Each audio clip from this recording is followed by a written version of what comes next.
What is up, everybody? Welcome to another edition of Fast and Curious. Today, I am joined by Caleb Phillips. He is CEO and co-founder of AmplifyOps and a few other agencies. We'll learn about the crazy history today. Caleb, welcome to Fast and Curious. Yeah, thanks for having me on, Matt. I'm excited to be here. Yeah, I'm excited. We've known each other for a bit. You were a early super user when you did an agency. Let me get into. This is a bit of a special episode because we'll get into why in a second. Caleb, what were you doing before AmplifyOps? And then we'll get into what AmplifyOps does, but in a natural transition to it. So what were you doing? Like, how did you even find HubSpot? Why did you even get in this ecosystem? Yeah. So I started about 10 years ago. I've always ran agencies, so I could go through the agencies I've ran over the years. But, I was kind of the all-in-one guy, doing digital marketing, websites, marketing operations, sales operations, revenue operations. This is weird. Not everybody just runs agencies as a hobby. Like, what made you, what was your first, when did you start your first one and why? And how long ago was that?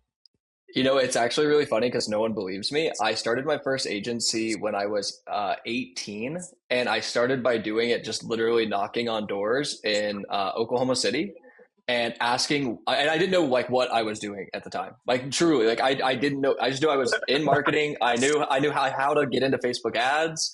This was like 12 years ago. I knew how to run social media accounts, and I just started knocking on doors, and I would say, "Hey, can I do this for free for you?" And then eventually people started paying me for it.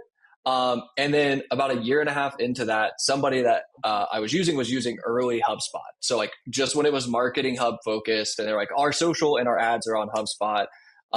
And that's really what kind of grew me in. But yeah, no, I mean, I've been in the agency life since I was 18. It's actually how I paid for college. People don't believe me, but I got through college by consulting and being a bartender, which funny enough. So when you knocked on business stores?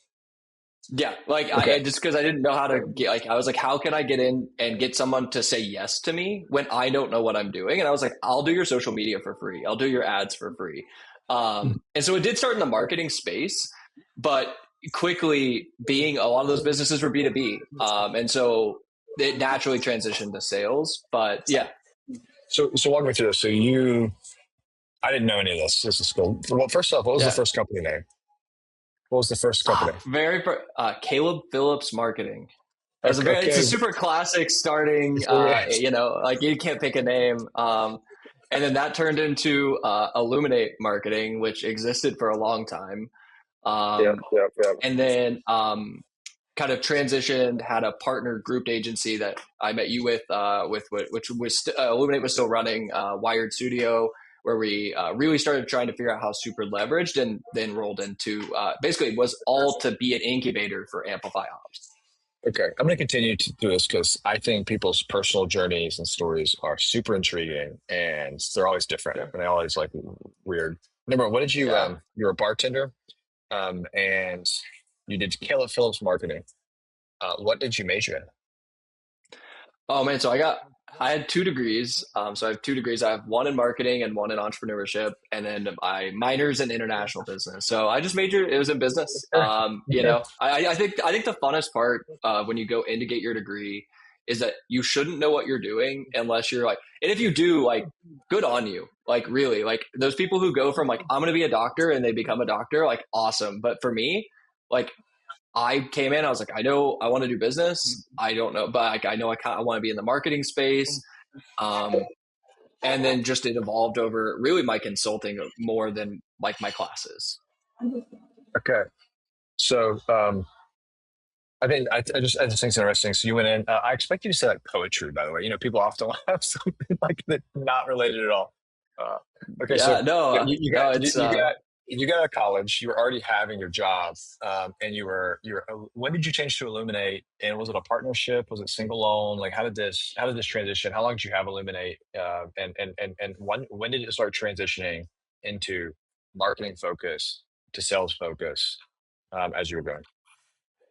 It actually, there's a few questions in there, right? Like Illuminate existed. Once I recognized that I actually could do this stuff, and it started expanding, and I was running a lot of ad accounts, and I was being asked to work with sales teams. And that was a pretty fast transition, but I was really the all in one guy, like I said, right? I mean, I was building websites, I was doing this, I was talking processes, but I was like novice. I was just kind of winging it. I've had this life motto since I was about 14. Because my very, very first job, I worked on a farm at 14. I started working full time when I was 16. And my whole motto through life has been say yes to everything until you know you should say no, and then say F no if you know you should say no. That's like my whole policy of life. But to answer your question, it rolled into Illuminate really quickly because I realized that you can't be a company named after yourself and look professional. But where it connected to sales was actually very natural in the B2B space. And I think that kind of hit its validity because throughout that whole time, I was working full time and running this agency, right? So I was working like these 80, 100-hour weeks for probably the 9 years that Illuminate existed before it really rolled into Amplify, which has been in the last 2 years or so that we've been fully AmplifyOps. And it was single owned. I was a sole proprietor, LLC, the whole nine, which was really challenging. But the real kind of breaking point to answer your final question was I was working at a Fortune 50 cyber company, leading the operations team, but I was on the marketing ops team.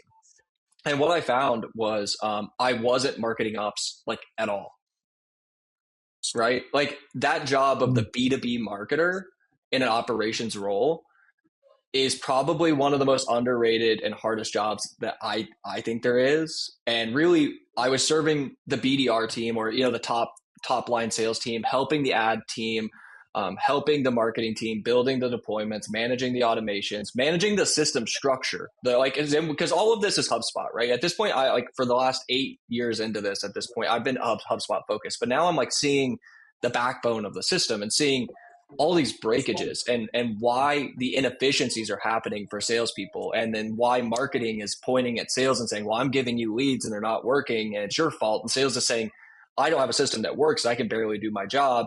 And then executives are who I'm having to answer to, right? Because they're like, how do we improve? And I'm like, everything's broken. And it was kind of this aha moment where I learned the truth. And that's what shifted us towards AmplifyOps, but was that an org chart says marketing, sales, service, and then executives are like, give us answers. But the revenue engine is actually one machine, and nobody was integrating it. No one was automating it. No one was taking the charge to see that if it's a B2B company, the processes need to be centered around sales. And then you come and bring the supporting factors of marketing and service into it. HubSpot's the best place to do that. I was a Salesforce partner in a period. I was a this partner, and we've done Zoho builds way back when. Don't do that anymore. But it all led to saying, holy crap, these teams need help and they need someone to be a connector. And that's when, the first transition happened to saying, we're going to restructure this and not be a marketing business and be a process-oriented business that helps enable the larger B2B. So you switched to what's called RevOps, just for the colloquialism. You switched to doing simplicity. You switched to doing revenue system builds, thinking about the process of company. Do Illuminate. We talk about this being a bit different. What is AmplifyOps, and why did you change from Illuminate to AmplifyOps, and what's the difference between the two? Yeah, we didn't want to be seen as a marketing or do marketing anymore. Now our team is expansive in each of these areas, right? We still will talk marketing strategy, technical marketing delivery, marketing operations. We're still in that, right? But we have a separate partner that we run ad groups with. And that was really the big differentiators. We're like, okay, now it's time to just be focused on really being, like you said, a RevOps company. And so but when you say the differentiator, like there was a position and a time when it was like, it's just time to be a different company. It's time to kind of mature into who we are as HubSpot. And we also recognized that we no longer wanted to be HubSpot partners directly, because we had built something. And this was actually by the time I had met you, and built out a lot in Supered. And we realized that we wanted to serve two groups of people in this space that actually needed help. And it's partners who need depth and capacity behind their brand, and the clients who need someone in their corner. And so we actually split off from being HubSpot partners, which is why you said it's a bit of a unique interview, because we were a HubSpot tiered up partner, hit platinum, and then we exited the program We call about it we 3 years ago. we untiered. Yeah, you exited the partnership program before it was cool to exit the partnership program, Yeah, which I was is like, yeah, I'm like a barista in that way. Like I'm ahead of my time. A little bit of a no. But so. yeah, no, we left, and the journey was really going. If you kind of think about it, it's like I was Yes. operator, implementer, and then I realized the infrastructure was needed for everyone else, and that's when Yep. Amplify came out. So what I'm hearing you say is, in my understanding, AmplifyOps is it helps other agencies scale, and it gives additional depth to specific tasks as agencies are scaling. Because you've thought about this and you've been through the journey. Question is, if you're thinking about Illuminate and your agency life, and you grew, I'm sure you've grown through good times, and you had a lot larger teams, small things. What's been the most difficult part to scale an agency in your experience in the last 10 years? Oh man, And give me three. it's a few. What are three I was about most to say it's difficult? three factors. It really is three factors. It's Okay. time, money, and capacity. Okay. So So you let's. need the time to be able. Yeah, you want to break them out or keep moving? I want to keep break them out. So let's sit on Break them out. time. And just to go is before you go into this, what is in terms of like revenue or team size for you? What's the experience as you go through this? Like, have you gone up to 10, up to 15, and like what and like how does it interrelate with time, for example, as we go through each of these? Yeah. So if I'm thinking back on my agency life, right, the biggest breaking point was actually the second bullet, which is revenue. And really, it's having cash on hand because you need to be able to scale and match the growth. Because as you like in the native HubSpot agency world, where I think most people will relate, is you're either generating your own leads, you have HubSpot sending you down stuff, and it goes in ebbs and flows. The goal is obviously to get everyone to retainer, right? Where it's a lot easier to manage margins Mhm. and put contractors on, but you need the money. And a lot of times the money doesn't align timing wise to when you need to pay these contractors that are coming in. And so that's the first part. I know I listed it second, but as I was growing, I think during the Illuminate stage, we hit like a max of like, we were fifth, we were 12 full time with a bench of contractors, but it's because we were serving still at that time and having a ads department. And you'll have to apologize for my very flat cat that keeps coming in. It's Um, okay. we'll have to It's toss cute. him off every now and again. But then the second side, right, is going back to the time component. The hardest part that I found was it seemed like as soon as I would get time back, like things would stabilize or I'd have the right contractors in the right place. New accounts would come in or accounts would get challenging and my time would get limited again. I wouldn't have time to processize the business and kind of put things to paper, package up things because this is when we were starting to head into the super realm, right? And I was seeing that packaging and action building action plans and standardizing the business was actually the answer to get past the scale mark. And we were hitting the revenue ranges of we were approaching a million. We never quite crossed it when we were just straight HubSpot agency. To be honest, it was just something that we couldn't get past. I do think it was the time issue. It was the money issue, and then it was when I talk about capacity. How do you find good people? And when you're a solo run agency, it's hard to manage all three of those because you're often sit wearing so many hats per day. So as we scaled up team members, it was more time to manage. I may have had more capacity, but the money was on and off. And you're trying to keep all of those things afloat. And then the hardest part is how do you get that lead gen channel with a team that can deliver at the same capacity and the same quality that you desire? And I think that that's the biggest. I met a lot of HubSpot partners. So have you, Matt? Like you met a lot of HubSpot agencies and partners.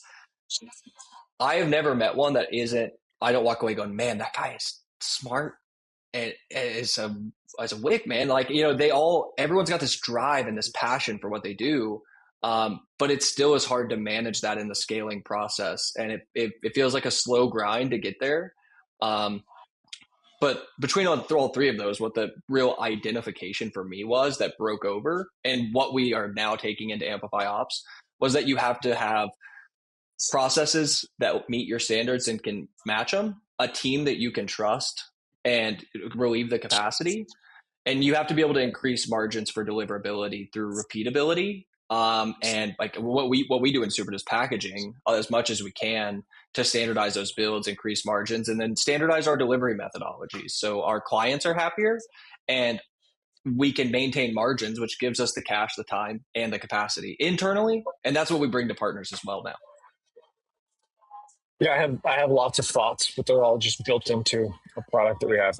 I'm having scaled an agency to about 100 people. I think this is the biggest unlock, and this is something y'all do. It's the biggest unlock for any agency. And it's when you realize your business, you have to like, what is your unit economic of delivery? And it is any agency or any person, like you're not making software. So what you're doing is you're making people, and the ability to replicate and remake people is the competitive advantage for any agency that you see as large. Yeah. And so we invested a lot of time into getting that when I was building up Red Partners, uh, when others didn't. And I think that's part of it. You have to replicate yourself. So, Well, and so in that's, Amplify, it's hard to find that person. It's sorry, not to, just to expand on it, it's hard to find that person and it's hard to keep that person, right? Keep them going at the same level. But man, you think it's a rare find, but it's not when you recognize that, like you said, if you invest the time into replicating yourself and being able to onboard people in a way that holds the same standards you do, it yeah. really is an unlock to growth. Yeah. You must get to the point where it doesn't matter who comes in the door. You got to know who you can take in and what you can, and the quality of standard you can get them in. And so that is what it means to run an agency.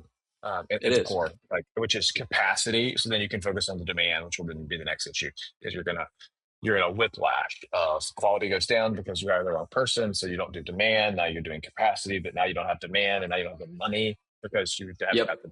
It's the evil It's cycle. it's a vicious cycle, and what It's it the always evil falls cycle. back to is the owner staying up at night.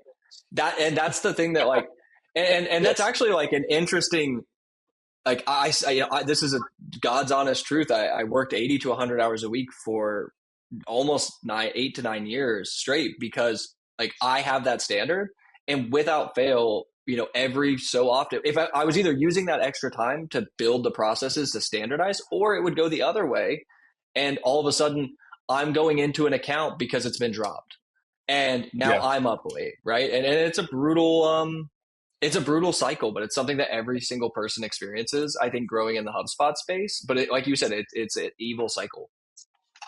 It is a evil cycle, vicious cycle that is difficult to Yeah. get out of once you're in it. Um, so, AmplifyOps, you've made the transition. You're helping companies get out of this vicious cycle by giving them, giving them additional capacity without having to invest the same cash requirements, so they can focus on the demand and have more time, right? So you're kind of addressing all three of these. Um, Question is, what's your big dreams? I mean, you are saying that you help HubSpot partners, but you also help other partners. And when I think of the word partners, you help agencies overcome these three: time, cash, and whatever the third one is you said, but I forgot. Yeah. No, time, Like, money, what's your capacity. time, money, capacity? What is your plan? Like, what's your goal? If I talk to you again at this time, what's the big thing you hope to achieve? Like the two big goals you want to achieve? Man, the two big goals I hope to achieve, they go kind of hand in hand, but I'm going to start with the more pie in the sky one because I think it's fun and I think it's what's missing, right? Like if I were to leave a partner with anyone who's listening, watching this with one thing, the HubSpot pie is bigger than we think. That's the first thing, right? And I'm going to start with that to say my answer to the first one's community. In all honesty, I think community in the HubSpot ecosystem is needed. HubSpot evolves every single day. The knowledge that is needed to serve clients well is wider than anyone can hold or keep up with. On top of that, the capacity is the scarcest thing in this ecosystem. Of the three things, there's money and you can create time, but capacity is hard to manage and keep consistent. And partners and clients need each other, right? HubSpot is getting bigger and better in so many ways, and that's great for partners and it's great for Yeah. clients. To be but they need each specific, other. I think you're saying something like, just to make sure, to say this. I know I see a lot of partners trade. And what I mean by this is you'll have Marketing Hub is too big to be able to have an expertise that also has sales enterprise and be able to understand the two. They're actually two separate holistic skill sets. Like personally, I've never even run an ad. I don't know how to do an ad, but man, I know how to do a sales team and have sales processes and do commission plans and do referral. I know how to do those. Yep. I think that's what you're saying, right? There's going to be some that focus here, some that focus there, and you can have cross pollinate, potentially even join to make something better. Yeah. Exactly. And that's when I start. That's why I start with the HubSpot pie is bigger, and it's a growing base. The tool's getting better, but I think some of the proof of why I believe that is that my team personally, like we are in every community thread that you could think of: Reddit, Facebook, LinkedIn, any HubSpot forums, anything that exists, we're in it, and people are struggling. Like people are struggling. Yeah. I don't know. They're struggling to keep up, keep current, find best practices, get guidance, and that's on the partner side and the other side, on the side of the Yeah. client. I've said this before, Caleb. I don't think people believe me, and that's okay. I've said crazy things before that have been wrong, but I've said crazy things before that have been right. And so I think this is the age of services. It is not the age of AI in the same way. And what I mean is there's technological disruption in a way that is confusing people and a lot more fog. And so services with opinions and points of views will do really well. Um, Yeah, so I'm excited for the time that we have. So you have number one. You said your big idea is, or the big bet man. is partner My and big, agencies are good. Yeah. yeah, my big bet is actually leaning into the partner side, right? We have a great client base just through ourselves, and we already have a good set of partners. But to expand that further, what we and Matt, you know this, what we've been working on is kind of the super incubator. But I want to expand my partner base and bring that same high level of delivery, high level of expectations, like that expectation that I would have wanted going back to my Illuminate days. Like what I wanted desperately was a partner that was an extension of my team and an extension of me. And it never felt like I found that. So I want to bring that to partners, but I also want to bring something that we found that helped really scale the business in general, which is Supered. I want to bring it to those, these small to mid-size agencies that need a combo of those things. They need a capacity lift. They need a time lift. They need the revenue. And so, kind of sliding into, we want to serve more partners. We want to bring this kind of comfort that like I could call out several partners who we've tiered up this year, 2 to 3 tiers, just by giving them that trust, right? Someone that they can go to that isn't just a ticket taker. They aren't Here's just what a doer. here's what if I was things we've talked about. If I was like a really cool goal is, so yes, we are doing an incubator that I don't think the whole world knows about. We've kept it a bit No. under the rug on purpose, but we're going to increasingly spread and talk about things like this. But it's an incubator where you help agencies, maybe the 1-man, 2-man, 3-man shops that are Yep. just struggling, where you can give them those 3 things we talked about: time, cash, capacity, and you can leverage Super in a way that's cost that makes sense. Um, Yeah. And it so meets it meets where your yeah, business is at, right? That's the other side. yes, It's like it's yes, not just the cost. yeah, It from a capacity standpoint or like a accessibility standpoint, it meets where a lot of these small to medium businesses are at. They don't need the full kit bang caboodle. They actually they need it to make sense in their line items as a budget expense.